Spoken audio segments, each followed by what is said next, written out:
Well, just a couple of months until the midterms, and new polling suggests that Democrats have a notable national ballot advantage, but recent high-profile progressive primary victories are raising questions about the party's future direction. So joining us now, more insight, Victoria Churchill is back with us, political reporter for the Daily Mail, covering the Hill. And you guys have put it out to the people to see what they have to say and how they feel. What did the latest polling show for you?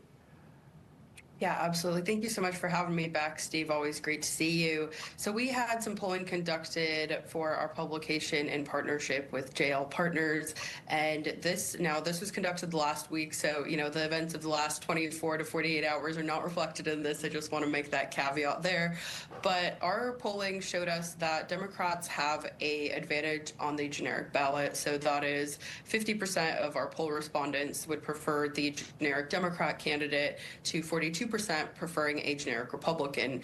Now, that 8% was unsure, but I think the other thing that's important to point out about this polling is that enthusiasm. So younger voters as well as independent voters made up the least enthusiastic categories of voters. So they were less enthused about going out to vote in November. And I think that's important because if you look at that, 50, and if you look at that 8%, and if you add that to the 42 and you're a Republican, you go, well, okay, great, so we're even. But if Republicans are hoping to win over independents that are not enthusiastic about getting out to vote, that could be a real concern when it comes to November. Obviously, turnout is going to be huge. Victoria, a couple of things real quick, and I'm going to put a pause on the events of the last 24 hours. We'll get to that in just a second. But based on the polling, we have two things, right? You have the stats that you just went over, but then within the Democratic Party, and I'll use them specifically because this is where we've seen a lot of movement lately, you kind of have this divide, right, between the more progressive candidates and maybe the more centrist candidates. What are you seeing there as far as not just that Democrats might have an advantage, but which type of Democrat has the advantage?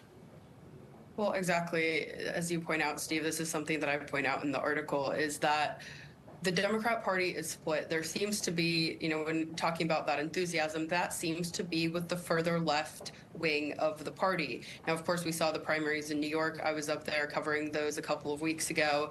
And then we've also seen that in other places across the country. For example, in Colorado, there was a 30-year incumbent that was ousted by somebody that was in office basically that was alive as long as that incumbent had been in office. So 30-year incumbent versus a 29-year-old upstart candidate. And that just really goes to show that the Democrat Party is looking at this progressive generational shift.